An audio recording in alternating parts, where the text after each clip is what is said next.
Within a vast, mysterious universe, whose origin and future are incomprehensible to human minds, there spins a small planet that houses a variegated human family. Those of us concerned about the right to be variegated are determined to preserve the wall of separation between church and state and the freedoms ensured by the First Amendment to our Constitution, which begins, Congress shall make no law regarding the establishment of religion. Although our First Amendment stipulates separation of church and state in order to provide freedom of thought, an open market for ideas, and respect for diversity, the struggle to ensure the intents of the founders continues. The stakes are high. On the outcome depend the freedoms of believers who don't agree with each other. There are more than 1,000 varieties of Christian sects in this country, as well as varieties within Judaism, Islam, Buddhism, and other belief systems, and non-believers who cover a wide range and may identify themselves as freethinkers, agnostics, secular humanists, ethical culture advocates, skeptics, and so on. Some are willing to identify themselves as atheists. Food for Thought Productions is proud to present a remarkable young man, Mr. Fred Peters, who had the temerity to organize an Atheist Club on a high school campus in Orange County. Mr. Peters' cohort in this brave endeavor is Mr. Tom Child. They share their saga with our producer, Lee Baker. Well, welcome, Fred. It's so nice to have you here. There are so many questions I wanted to ask after I heard you speak about the club you started on the high school campus, an Atheist Club in Orange County. That's correct. Whatever gave you the courage to do something like this? Well, I identified as an atheist myself when I was in about 9th grade. And I realized that living in Orange County and living in the area in which I live, I didn't really have many places to go to talk to people or to be able to relate to people. Explore your ideas. Exactly, yes. And we have your successor here and talk to Tom. Yes. Tom, nice to have you here. Nice to be here. And you got big shoes to fill. Yes, I do. And so it should go smoother for you. But yeah. When you got this idea, and you presented it to the administration. What's the procedure for getting a legitimate club on campus? Well, first of all, you have to find a teacher, a faculty advisor for the club, and then you have to basically put that person's name on the paper that says they're willing to sacrifice some time for the meetings and be at every meeting and appear in the club picture and so on. Yes, and then you fill out, you make up a constitution for the club with goals and what you hope to accomplish, and you turn that into the administration, and then it's up to the administration and the associated students to vote on it and approve it or not approve it. Of course, if they don't approve a club, it's a dangerous thing for them to do, so that's usually not a problem. Well, why is it a dangerous thing? Well, there's several state and federal laws that say that if they allow one club to be on the campus, they have to allow every club, regardless of what the topic is, be it atheism, be it anything. So, right. And so now, are you continuing with the same mission statement and goals and so forth that were necessary I think Fred to get the club established? Yeah, he did a pretty good job with writing it, and it's made it a lot easier for me. I didn't really have to come up with anything on my own. I just started talking to him. And yes, when you say made it easier, I think Fred had some difficulty with the administration promoting the club. That's correct. A lot of times there would be subtle ways that the administration could snub myself and could snub the activities of the club.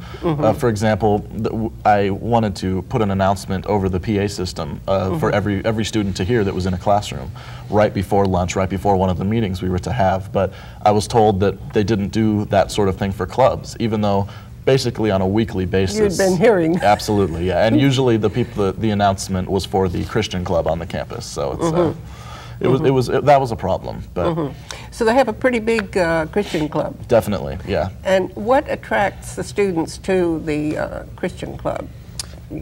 I'd say definitely that there's a lot of social acceptance that goes on there. I know a lot of people will go to the club not necessarily even because they feel so strongly about it, but because their friends are there, because it's a big club, and because they have good discussions, and it's a place where you can sort of feel like you're welcome, you know. Mm-hmm. And it's a place where they have some entertainment, some social. Yeah, they do. I remember at the beginning of the year, as sort of a recruitment activity, they had like a bonfire at the beach or something that they were sponsoring, and so yeah, it's certainly, you know, a fun thing to do. And pizza parties. Stuff like that. No yeah. beer. And so, do you find some of their techniques useful to enhance your organization? So far, I haven't really had anything like that yet. I'm sort of trying to see. You're just starting it. Exactly. But Fred is going to continue as an advisor, yeah, right? I hope so. That's correct. Right. So that's been a lot of cobwebs or Yeah. roadblocks he's kind of overcome. Smashed them all, yeah. So now you go full speed, full Exactly. speed ahead. So that makes it really nice. Why would you pick a hot button name like Atheist? Because you know, there are a lot of free thinkers, Definitely. non-believers, and they have a whole variety of names you could have chosen. Very wide variety. I chose Atheist. The name of the club is the Atheist Coalition of Los Alamitos High School. I chose Atheist partially to get kind of as an eye grabber, you know. As You got their attention. Yeah, that sure is true. Got a lot of attention with the name, but also because that's really, in my opinion, what the kind of the all-encompassing term, I would say, because basically what it did is united people who had no faith in a higher being. And I think Atheist was just, I mean, that's what I would consider myself, and that's what a lot of people I've met would consider themselves. So I figured that was the way to go, along with the attention thing, just to get the name, get the club a name for itself. So, So Atheist doesn't, all it means is that you don't subscribe to the idea of an extraterrestrial.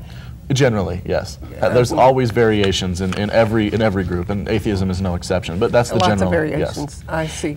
Right.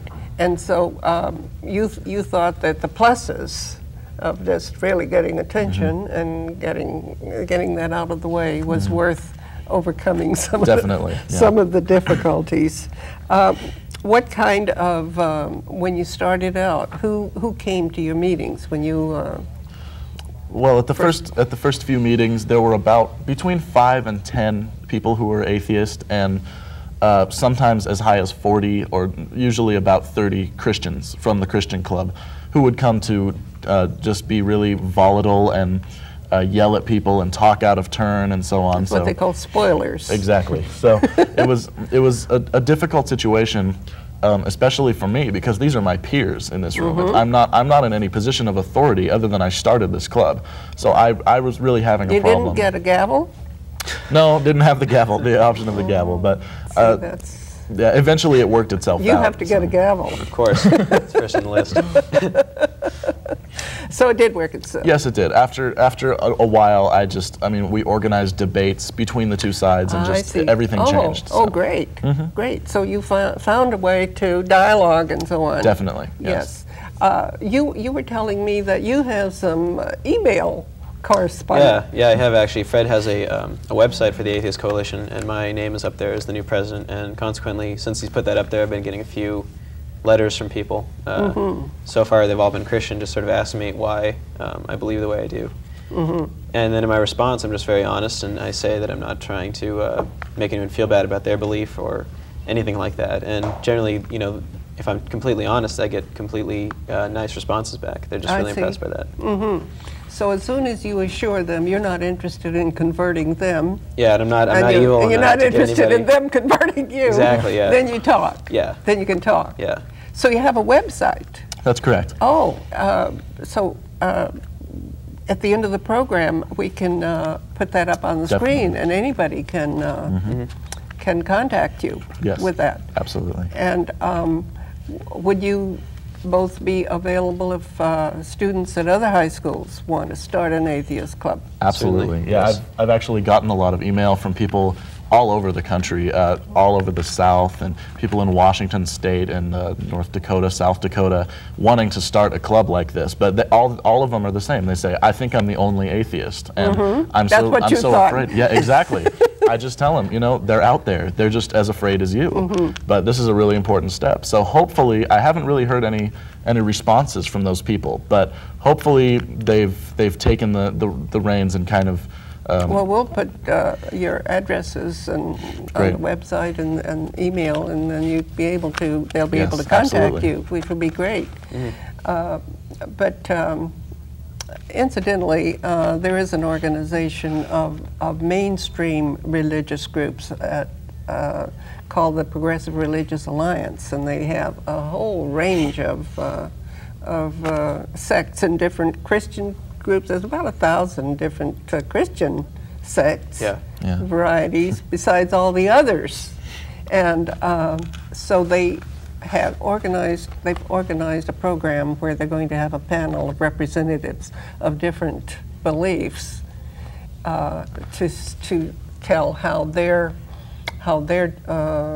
tradition has helped them lead a moral, ethical life. And they asked me if I would come and say what the atheist viewpoint is. Wow. And of course, the interesting thing is non-believers is as big a range of variety. Definitely. Absolutely, yeah. As all the variety amongst religionists. And that's why when you have prayer in school, or who's God? Which Yeah, exactly. Yeah. And that's the problem with that. So, so in other words, what you're planning your programs, your activities for the coming year, what do you hope to include? I'd love to get into some debate with some people from the Christian Club, some of the leaders from there. I think that'd be very interesting. And I just want to basically provide a forum where it could be, polite and polite and calm, and that people can talk about their differences, and maybe we could resolve some issues that people on campus might have. So you make it clear right off the bat, you're not there to convert people. Exactly. Definitely. And everybody's welcome. Yes. Right. As long as they're there to be to follow the rules of the club, of course. Yes. And be calm and polite. Yes. As you say. And that's fair. And that's fair. Now the religious people say that family values are very important. When what they mean by family values, the tradition of two parents of opposite sex and 2.5 children. What about the children whose family isn't like that? Well, unfortunately, Who should address that issue? Who should address it? I think that every citizen, every individual has the responsibility to address that issue, to take local action, to go to school board meetings or talk to teachers about how to educate people on the importance and the beauty of diversity, and how difference is something to be celebrated and not something to be scorned. So. Now, who should be teaching ethics and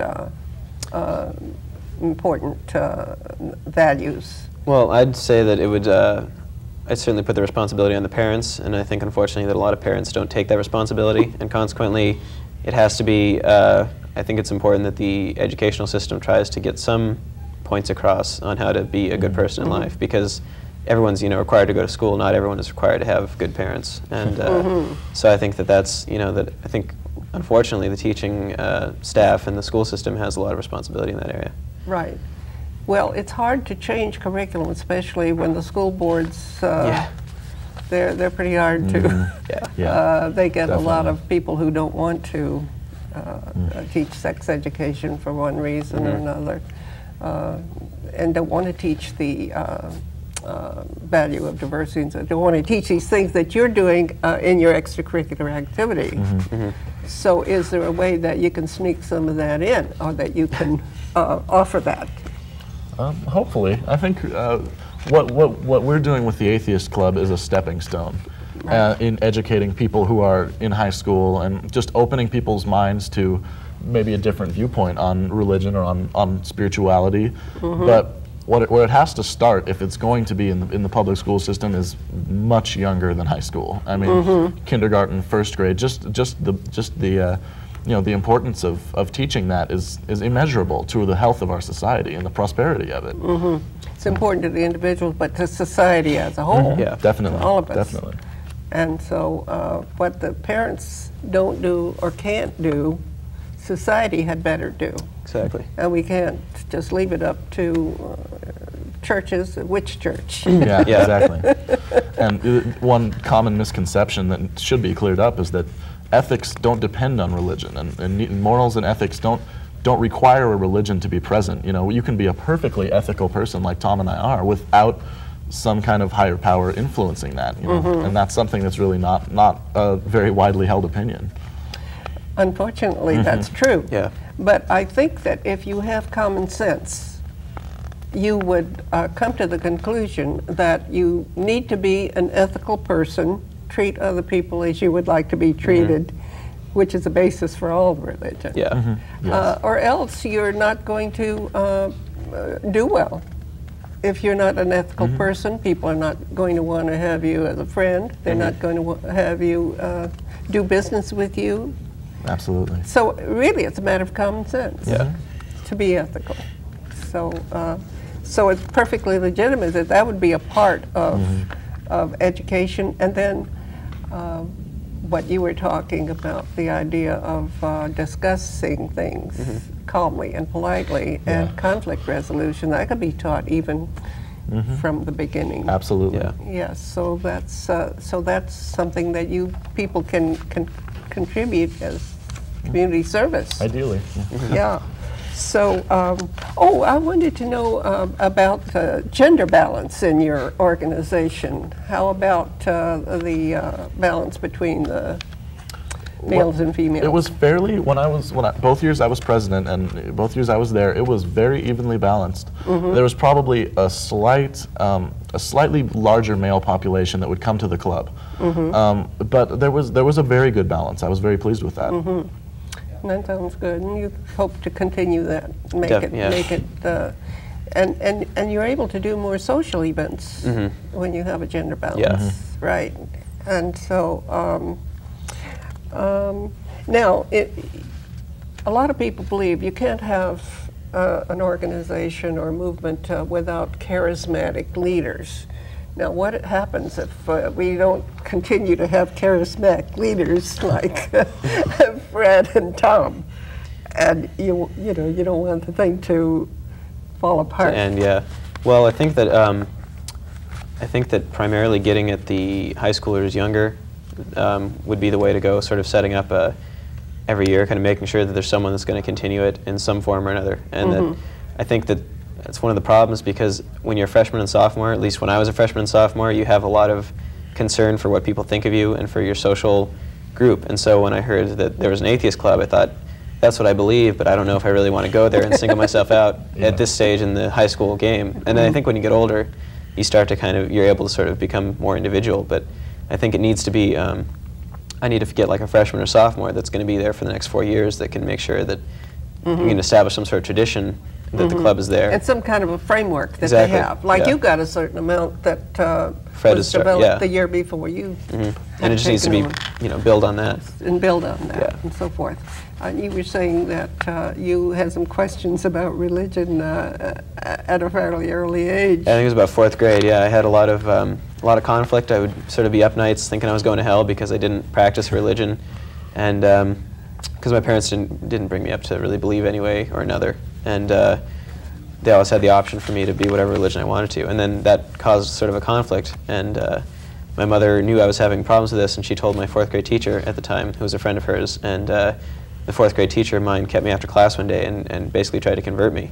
And I was so kind of offended by this that I swung way over to the other side for a long time, and I kind of mellowed out since then. I could just picture this little 4th grader and the teacher, and then exactly. The 4th Here's someone I grader. really respected. It was just such an invasion of privacy in my mind, and so right.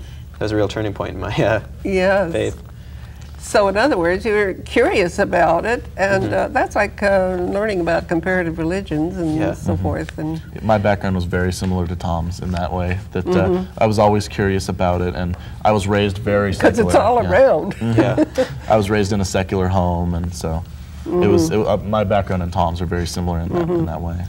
But your folks sent you to, you were telling me. I did go to a Christian preschool, but it was more for the reason that my aunt was a teacher there. My father has always been really secular. My mother is kind of, she calls herself, she says that she was a born-again Christian for 17 minutes. And that she was interested in the positives of it, like the hope and stuff, but she's kind of, you know, she had a mental, you know, she kind of thought about it and then decided that that wasn't the way for her to go. So that was the environment. Then you actually went a step further. She just decided that, well, this is how I feel, and didn't go any further. But she raised a son who went further. Absolutely. Yeah. And wanted to impact society in a positive way.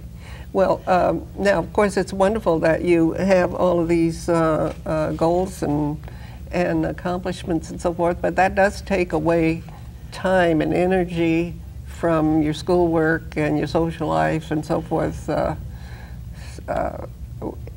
Is it worth it, or what are the pros and cons? Well, I personally would say it's definitely worth it.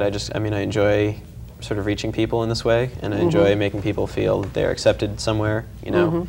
And for me personally, my social calendar is not, you know, extremely busy, so it's not a huge detriment to my high school career. But I find that hard to believe. Well, it's certainly, I would say it's certainly worth it.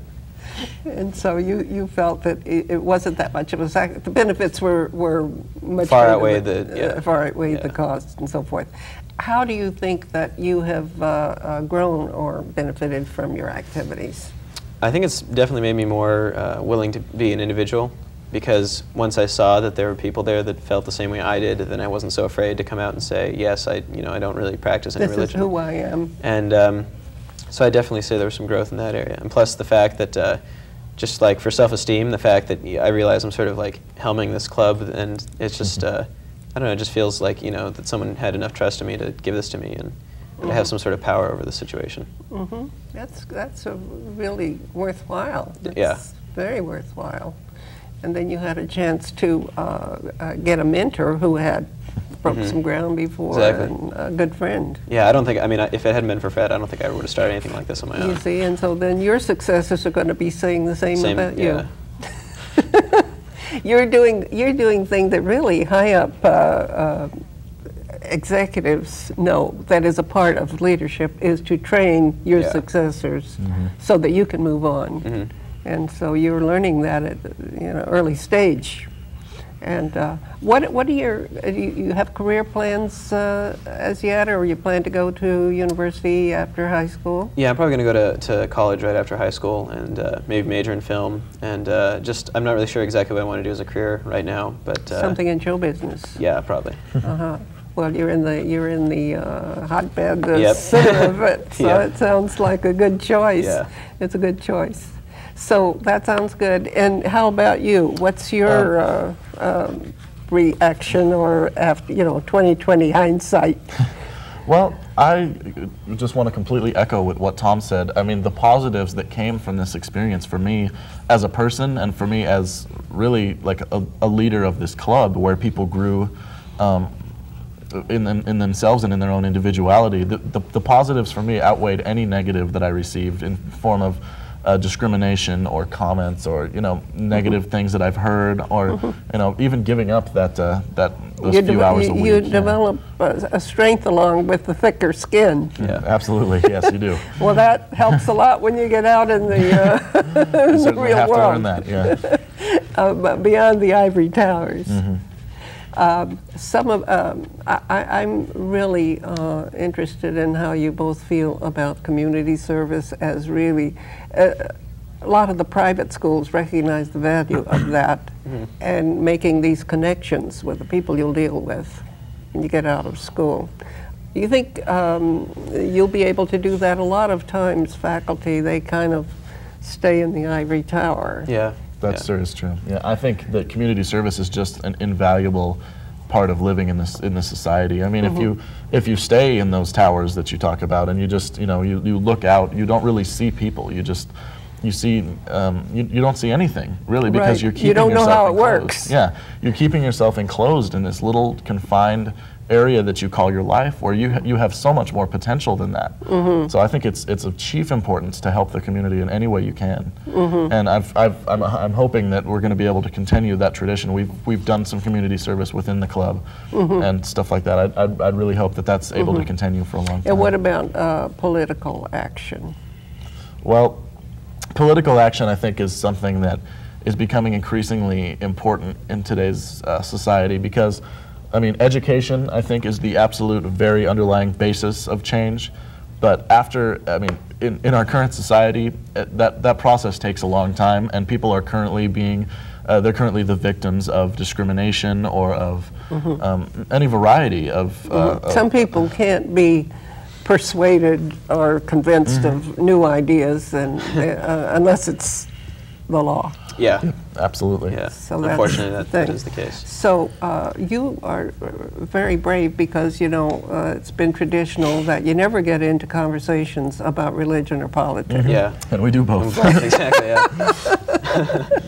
Well, I think that it's wonderful. It's wonderful meeting you both and hearing what you're doing, and I have a lot of faith in the future of our country when young people are starting to take hold and get involved with what happens to our future.